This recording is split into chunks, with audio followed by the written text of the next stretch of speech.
Hello, it's me again. I'm your hostess, Back to the Basics. This is another Back to the Basics brief. I really did wish I had something a little bit more positive to report on, but unfortunately, it is not so. But happy Sunday to all those out there listening and or watching. I'd like to encourage you to hit the like button, the subscribe button, and the share button. It'd be most appreciated. So, the title of this is No Water Yet. And for those who are looking at their screens or who may be listening, I was doing some research. Here in mid February, we had a terrible weather that caused, well, freezing temperatures and a whole bunch of chaos. Ice storm that rolled through and affected various states. It did affect Texas. This storm, of course, affected Louisiana and also Mississippi. Unfortunately, I have also been, watching my Twitter feed, and there have been various reports that, as far as the water, uh, there are still people, residents in Mississippi, who do not have running water, and it's been a good, what is it, upwards of 3 weeks now. Um, so right now I'm sharing the screen. I'm going to go to the full screen here, and the article should be blown up enough. So this article, let me see what percentage I got. Yeah, that's about right. It's 135% Zoom. Okay, so this article written on March 3rd, um, and this article is coming from the St. Louis Post Dispatch. The title is Water Crisis Continues in Mississippi Weeks After Cold Snap. Article was written by Jeff Martin, Leah Willingham, and Emily Wagster PETTUS. And then it says the Associated Press. Then it gives the date. Here we see a picture right here. I'm just scrolling down. As you can see, this is the Army National Guard doing their thing as they do. Oops, didn't mean to do all that.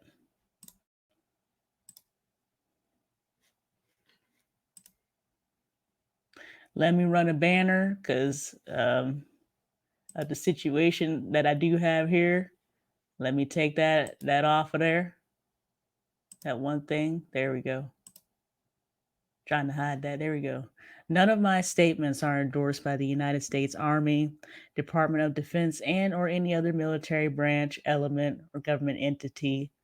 The military is an apolitical organization. So I just want to make that clear. Um, for those who may not be looking at the visual, so um, right here, the picture shows the two guardsmen, and they are filling up buckets of water here. And also, there's some bottled there's things of bottled water as well. I'm going to read this. That's right up under the picture. Mississippi Army National Guard Sergeant Chase. I don't want to mess up your last name. To the right, and then Staff Sergeant Matthew Riley, both with the looks like the maneuver area training equipment site of Camp Shelby. They're filling 5-gallon water drums. There we go. I was going to say containers, but they're filling 5-gallon water drums with non potable water. See, Monday, see, March I do believe that probably would have been the first was Monday. Um, yes, the first would have been at Jackson, Mississippi water distribution site on the new Mount Zion Missionary Baptist Church parking lot.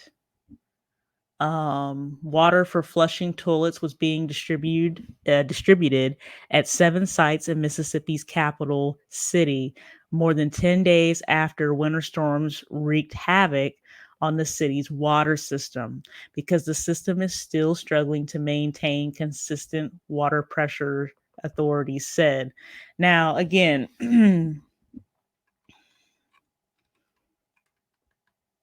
here we see the National Guard. And again, it's commonplace for the National Guard to respond to, natural disasters or things of that nature to be activated. And I see here it says it mentioned a church, but here's my issue with this picture. Now I asked 2 questions. I said, "Where are the mega churches?" And I have already gone on a rant about how I feel about Creflo Dollar and TD Jakes and Kenneth Copeland and Joel Osteen and many of the other ones that are out there.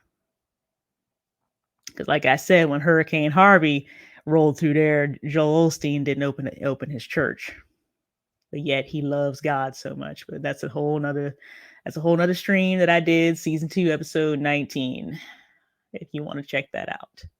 And then I asked, where is the church? Because again, this picture shows the guardsmen and they're actively doing their thing. They're filling up the 5-gallon water drums.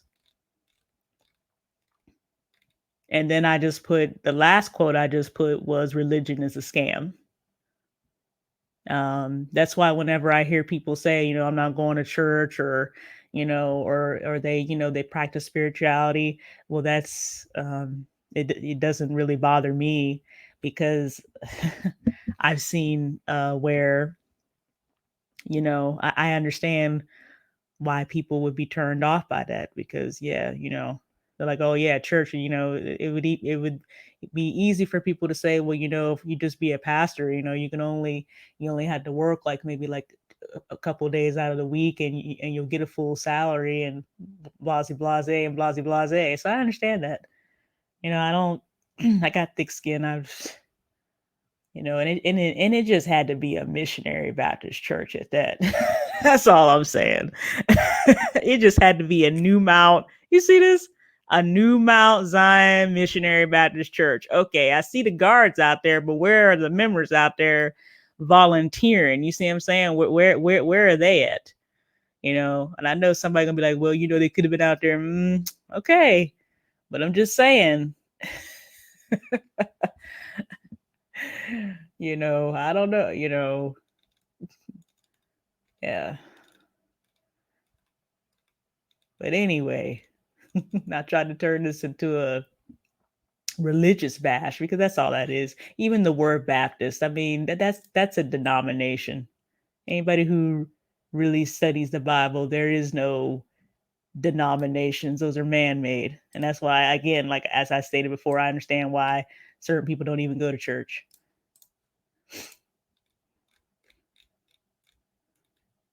Okay, let me get into this article. I know I did go on a rant, y'all. Forgive me. Okay, Jackson, Mississippi. Mississippi's largest city is still struggling with, I can't see past that word, but problems more than 2 weeks after winter storms and freezing weather ravaged the system in Jackson, knocking out water for drinking and making it impossible for many to even flush their toilets. So this really is a shame. Water for drinking, and then, flushing the toilets and for bathing. We got to think about all that. I mean, it's more than just human rights, because, drinking water, we can't go without water, for my goodness, for more than 3 days. Shoot. Not to mention, we're made up of at least 60% water. So And then we see they're not even able to flush their toilets. So now we're getting into a sanitation issue, which if okay, unsanitary conditions, then we could possibly have a whole bunch of, nastiness as far as infections and other terrible things. Let me keep going. Residents in the city of 160,000 are still being warned to boil any water that does come out of the faucets. I pray it comes back on, Jackson resident Nita Smith said. I'm not sure how much more of this we can take. Smith has had no water at home for nearly 3 weeks. That's a shame. Now, mind you, this article was written on the 3rd, and today, this recording is being done on the 7th. Smith is concerned about her mother who has diabetes. Her mother and most of the other older people on her street don't drive. So Smith has been helping them get water to clean themselves and flush their toilets. See again, sanitation issue. A key focus of city crews is filling the system's water tanks to an optimal level. But Works Director Charles Williams said Wednesday that fish, tree limbs, and other debris have clogged screens where water moves from a reservoir into a treatment plant. That caused pressure to drop for the entire water system. Today was not a good day for us, Williams said. He said about a fourth of Jackson's customers remain without running water. That is more than 10,000 connections, with most serving multiple people. It's terrible. City officials on Wednesday continued distributing water for flushing toilets at several pickup points, but they're giving no specific timeline for resolving problems.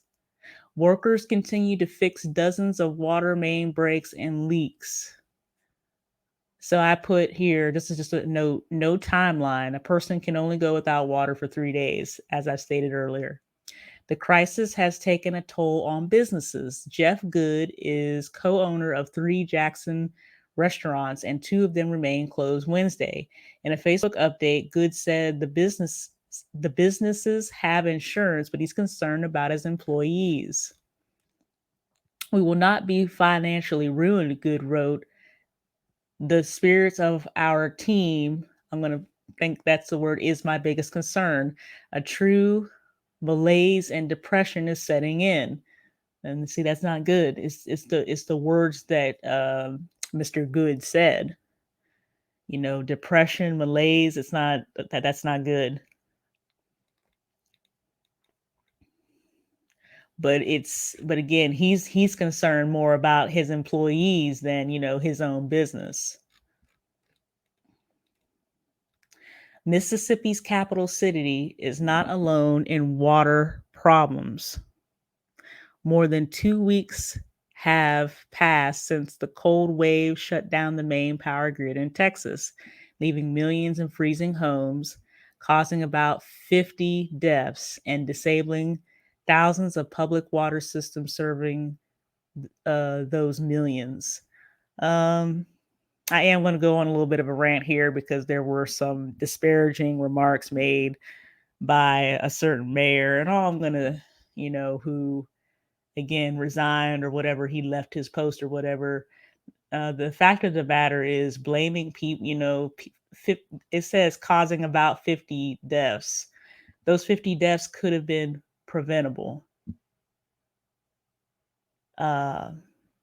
Blaming people, oh, you're sitting there in the cold and all that. We have multiple people making disparaging remarks, and they did not, even have a little bit of empathy.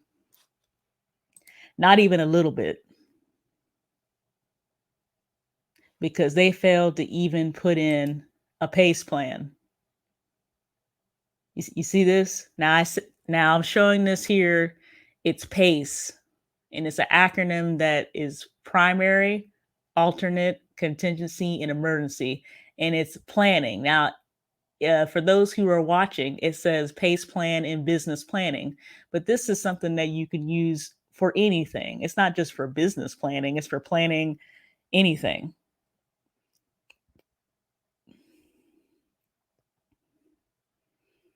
and like that sentence, that the second sentence on this picture that I have here, paste format helps you create a robust and successful plan. So it doesn't matter what you're planning.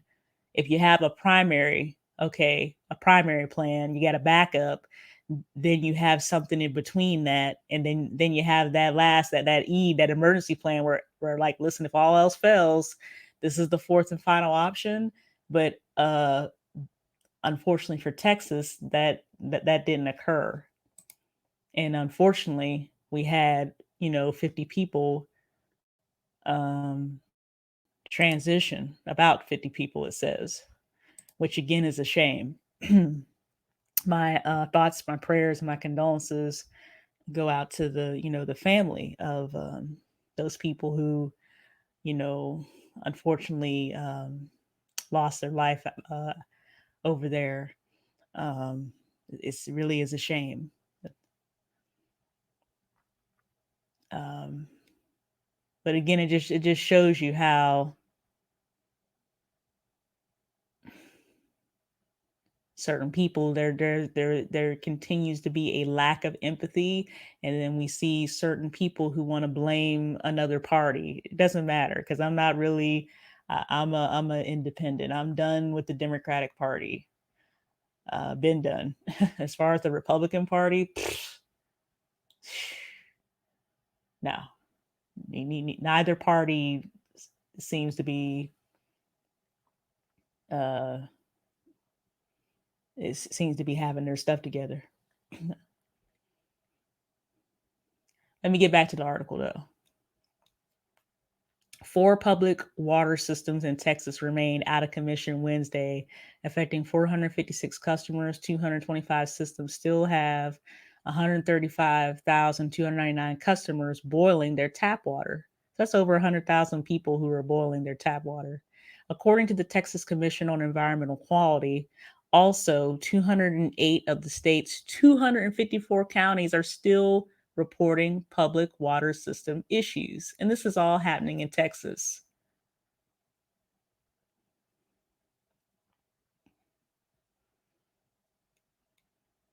And again, obviously, there is an infrastructure problem. Okay, now we're going to get to this couple here. Bonnie Bishop, 68, and her husband Mike, 63, have been without water at their Jackson home for 14 days. Both have health problems. She's recovering after months in the hospital with, I'm not going to say that word, I'm going to say COVID-19. She's home, but still in therapy to learn how to walk again, and deals with neuropathy in her hands and feet. She has not been able to soak her feet in warm water, something that usually provides relief for the neuropathy, or to help her husband gather water to boil for cooking, for cleaning. Mike Bishop just had elbow surgery. The first week the couple was without water, he still had staples in his arm and was hauling 5-gallon containers from his truck, his wife said. Bonnie Bishop said she told him not to strain himself, but he wouldn't listen. They feel they have no choice. On Monday, the couple drove 25 miles or 40 kilometers to Mike's mother's house to do laundry. Jackson's water system has not been able to provide a sustainable flow of water throughout the city since the mid February storms, city officials say. The system basically crashed like a computer, and now we're trying to, I think that says rebuild it. That comment saying I can't move, Williams said at a recent briefing. The city's water, remains are more than a century old. So here we go with this old infrastructure. So let me finish that sentence. The city's water mains are more than a century old, and its infrastructure needs went unaddressed for decades. Democratic Mayor Lumumba has said. I don't want to mess up the first and the middle name. I ain't trying to do all that.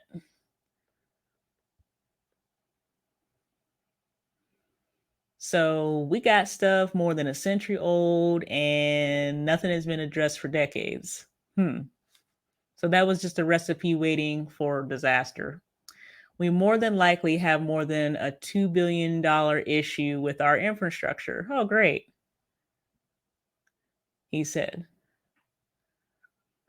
Jackson voters in 2014 approved a 1 cent local sales tax to pay for improvements to roads, water, and sewer systems. On Tuesday, the city council voted to seek legislative approval for another election to double that local tax to 2 cents a dollar. Wow. Okay.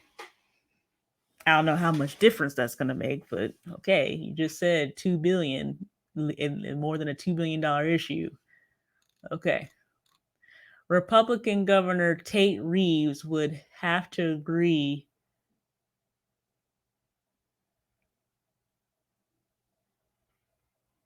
Okay, so Republican Governor Tate Reeves would have to agree to letting Jackson have the tax election. Now, this is what he said. I don't. I do think it's really important that the city of Jackson start collecting their water bill payments before. Okay, so this is what this. You see what I'm saying? You see what I'm saying? You see this individual right here, this Republican Governor Tate Reeves. This is what I have an issue. This is why I have an issue with both parties. I have an issue with both parties just because of this right here.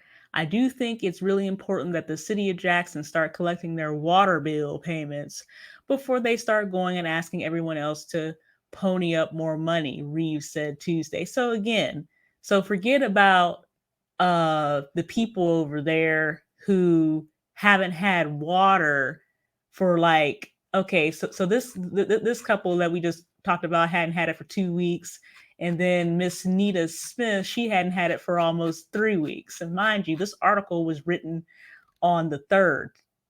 I'm recording on the 7th.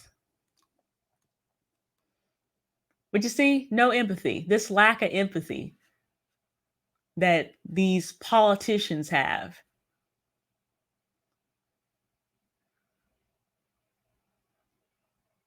Just lack of empathy. Well, it's not affecting my family. It's not affecting any of my relatives or close friends or coworkers or my technically my constituents. So you know, I think they need to take care of that themselves. Really. So they have an old infrastructure that hasn't even been worked on in decades, and their stuff is over a century old.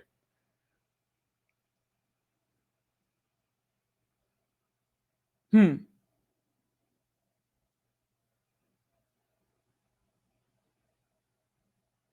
See, no empathy. Just.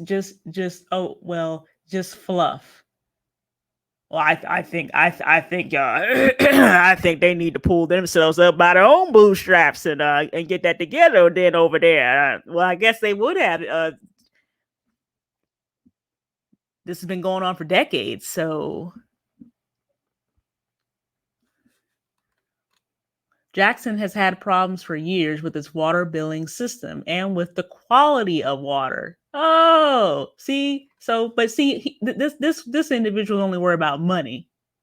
So I just put money over people in this quotation, and I just put a question mark. So obviously, money that really isn't backed by gold. It's just paper. But this paper that's not backed by gold somehow is more valuable than people.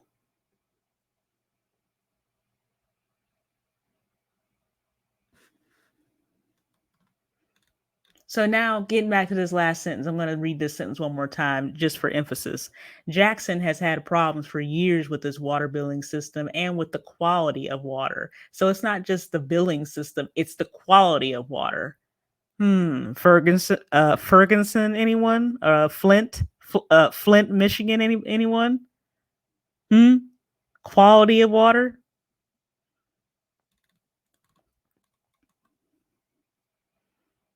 Melanie Deaver Hanlon, who was without water for 14 days, has been flushing toilets with pool water and showering at friends' home. She said Jackson's water system needs to be fixed, not patched. That's the issue now. Poor maintenance for far too long, Hanlon said, and Jackson residents are paying the price.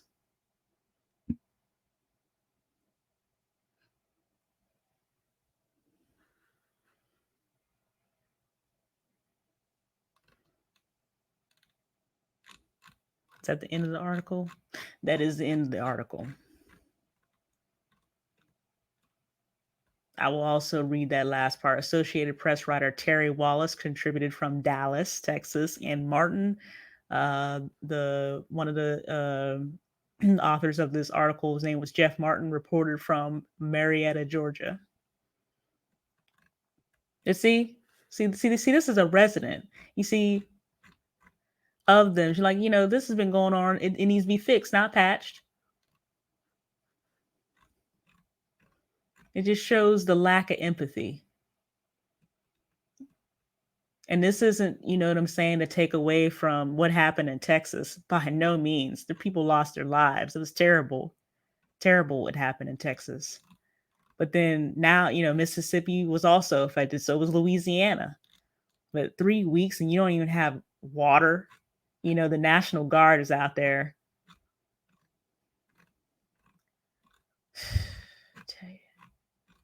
Shame to have to report this stuff. And then we get people with their insensitive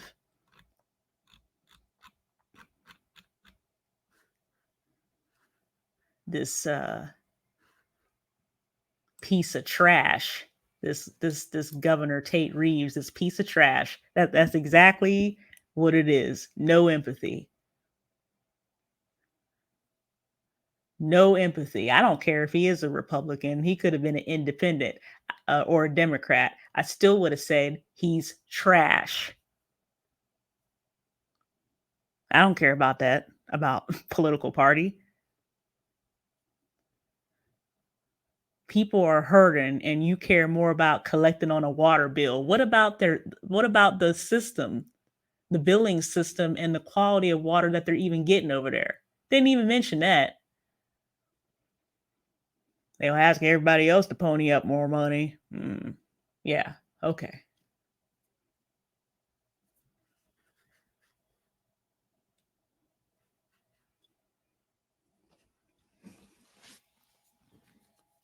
Okay. All right. Yeah. That money that isn't backed by anything, ain't backed by gold. Last time, I mean, shoot, that thanks to and that was interesting enough. Nixon pretty much put the last nail in the coffin for money being backed by gold. Oh, it's just a temporary, suspension of, of the conversion of, for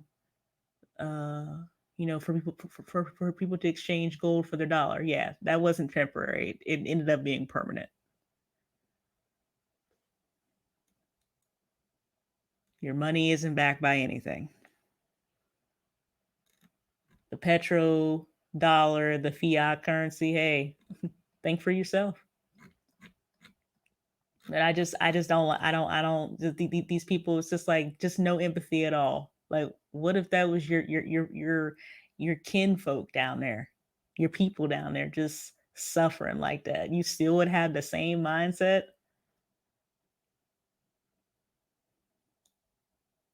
We need to collect payments. See, that's what happens when we have these super PACs and we have this unlimited contribution from these corporations to people who run for governor and all these other things and senator and congressman. This is what happens. Because see, it's not even about people because people are expendable. Everything is, you see, oh well, COVID-19, everything's going digital. We really need less people anyways.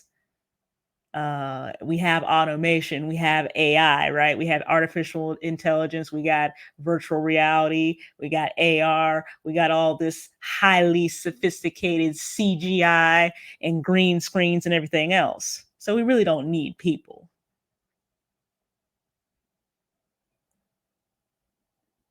Because you see, this system is really working good for only certain people.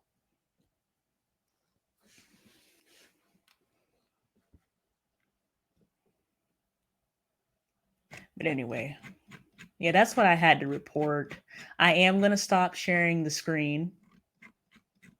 It's unfortunately that I had to, I was gonna break my silence about this. I mean, I got it that the what is it the 1.9 trillion dollar stimulus got passed, but listen, people don't have water.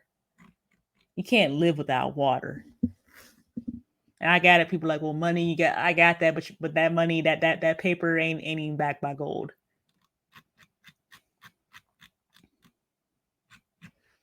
So let me stop sharing the screen. Okay, I'm back. This is a shame. This should not be happening anywhere in the world. No, nobody should be without clean running water. And yes, I said everywhere. Everyone should be having access to clean drinking water, to bathe with and everything, and clean and do laundry and everything else.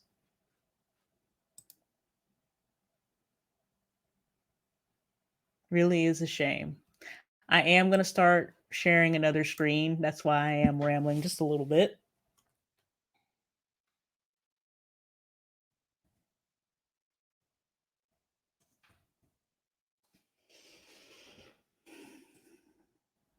So let me start sharing this screen here.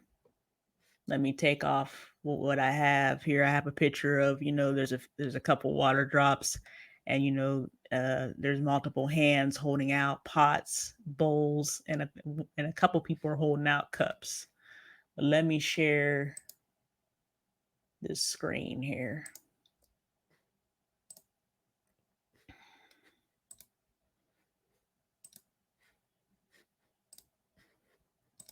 There we go.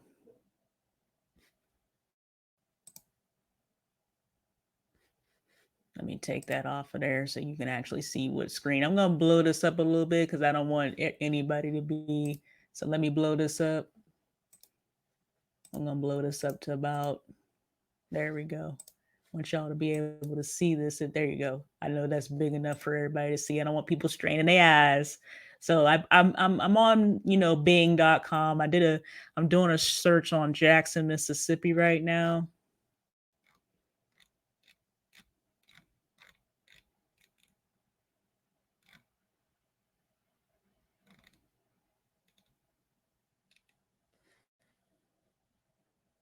Okay, so I'm going to click on, I'm getting ready to go to Wikipedia and then click on demographics.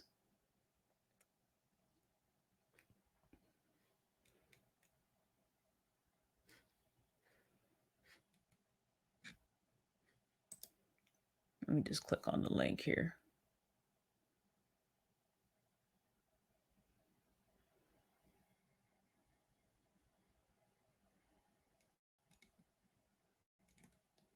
Trying to scroll down.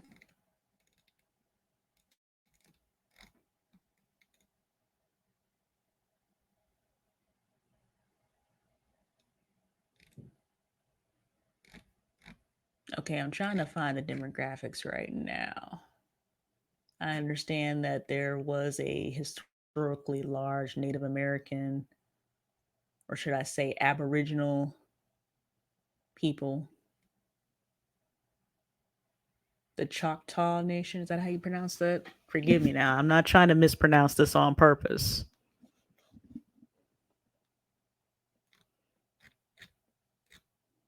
There we go. Okay, let's bring it up. Okay, we talking about the Civil War, the Confederacy. Let's bring it on up here.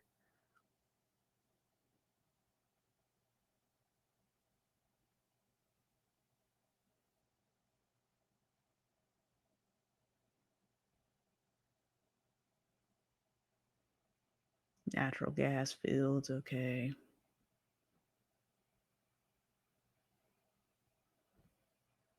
Okay, I asked for one thing. Okay, yeah, we're tracking Medgar Evers. Yep, what happened there?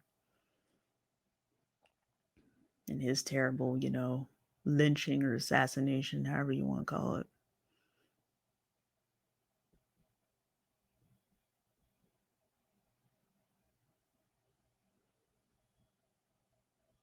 There we go. It took that all day just to get the demographics.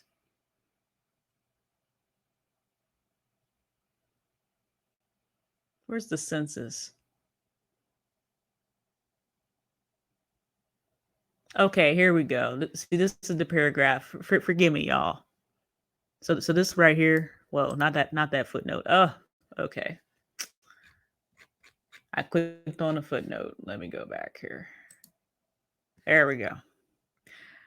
So right here, this whole paragraph right here. So as of the census of 2010, there were 173,514 people and 62,400 households. And then it talks about the population density, 1,562.5 inhabitants per square mile. There were 74,537 housing units. The racial makeup of the city was, check it out now, 79.4% Black or African American. So about 80% African American, 18.4% white or European American. And then we got 0.1% of Native American, 0.4 Asian, and 0.9 from, and this is where people see, this is why we have that section that says other, because then people report 2 or more races.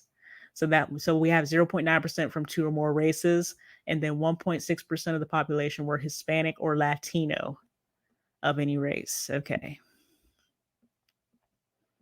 So again, non-Hispanic whites were 18% of the population in 2010, down from 60% in 1970. Interesting.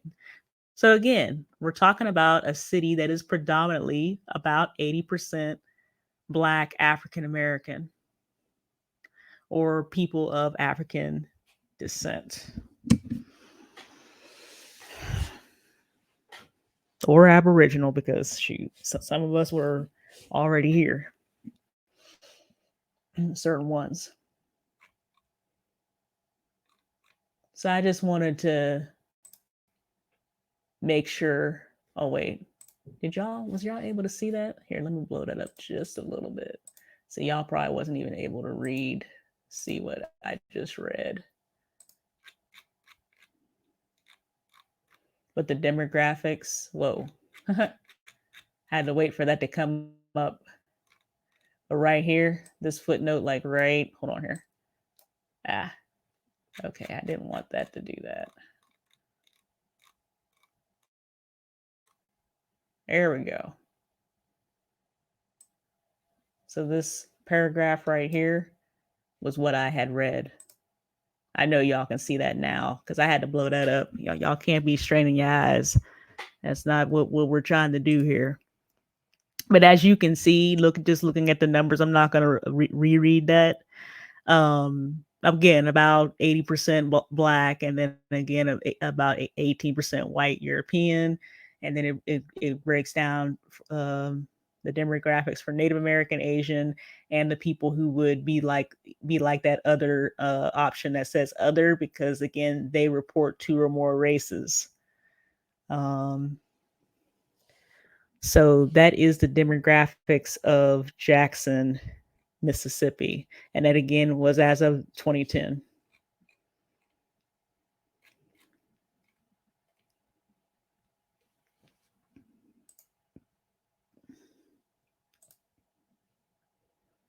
Okay, I did stop sharing the screen. Thank you for listening and being here. I hate to report things like this because, again, water is essential. It's not really, it's not a necessity. Um, for people to say what they said in that article that I just read, I mean, it's a gross human rights violation. It really is. Um, but again, looking at the demographics of the city, it's it's anyone can argue that, hey, obviously, there's some differential treatment going on, and that not all lives are valued, because anybody can get up here and say that all lives matter. But again, looking at the response of the governor, this governor Reeves, yeah, obviously not all lives matter to you. All life is not valued. Um, and it really is a shame. It goes to show you that, ongoing problem with the water system that should have been addressed decades ago.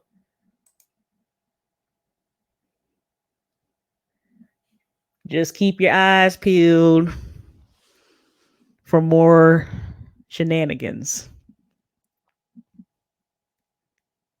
But the main thing that I do want you to remember to try to incorporate in whatever you do plan is to incorporate the PACE plan. I'm going to put the PACE plan up here one more time so that you can see what it is. It's not just for business planning, it's planning in anything. If you're planning, like, if for example, we're in the season where you know the days are getting longer. We're about to go back into daylight savings time. We're about to spring forward here, I do believe, next weekend. So the days are getting longer. Temperatures are going to get warmer. We're going to transition to spring and then summer, and that during that time. So what do we have coming up? We have, what is it, tornado season will be here very shortly.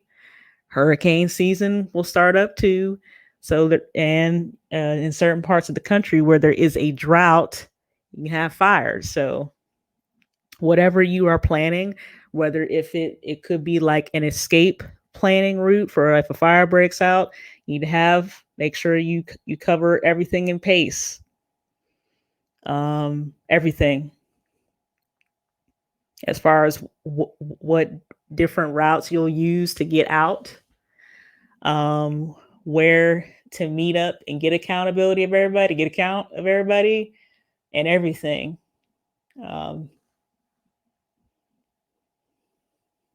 Make sure you got batteries in your smoke detectors and everything. Just make sure you get and stay prepared. Get anything out of COVID-19 and 2020 and 2021, and that is just be and stay ready.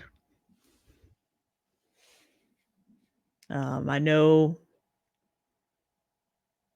for some people, yeah, I am rambling. For some people, they probably thought that, a lot of people who were prepping, and it wasn't just they were, buying ammunition. Like, these people were buying water. They were stocking up on canned goods, and there have also been various videos talking about a bug out bag and what a bug out bag is, which is like a 72-hour bag. If the worst of the worst happens, a person loses their home, their house, they don't have anything, you need to have certain things in your bag. I covered this in, what is it, season 3, episode, what is it, the one that I did, I think it was episode 3, but I really go into the PACE plan, season 3, episode 1. I do recommend both of those. But if you take away anything from this particular broadcast / podcast, Remember the PACE plan. Remember to have a primary plan, alternate plan, contingency plan, and then an emergency plan when everything else fails. I love you as a sister.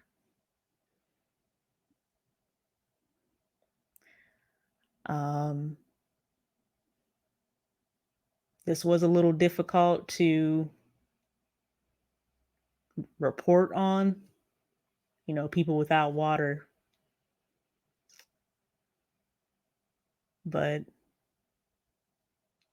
check out season 3, at least check out episode 1, and then check out parts of season 3, episode 3. I really went all in talking about the bug out bag. And if you don't want to watch it, hey, you can always go into the description box, and the links are in the description box. And I highly encourage you to do that. To at least go into the description box. Season 3, episode 1 is like maybe 30 minutes. It's not that long. But again, if season 3, episode 3 is a little bit too long for you, I think I was maybe 2.5 hours on that one, then go into the description box. Go into the description box and get the information. I mean, that right there is really important. Love you as a sister.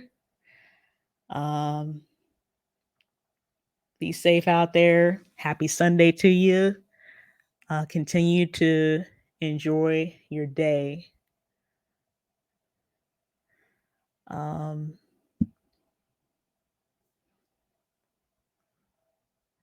and I will say this, that may the supreme being, whoever you may believe in, the Most High, Allah, Buddha, whomever, be with you to lead, guide, protect you, and guard your footsteps. And with that being said, I'm gone.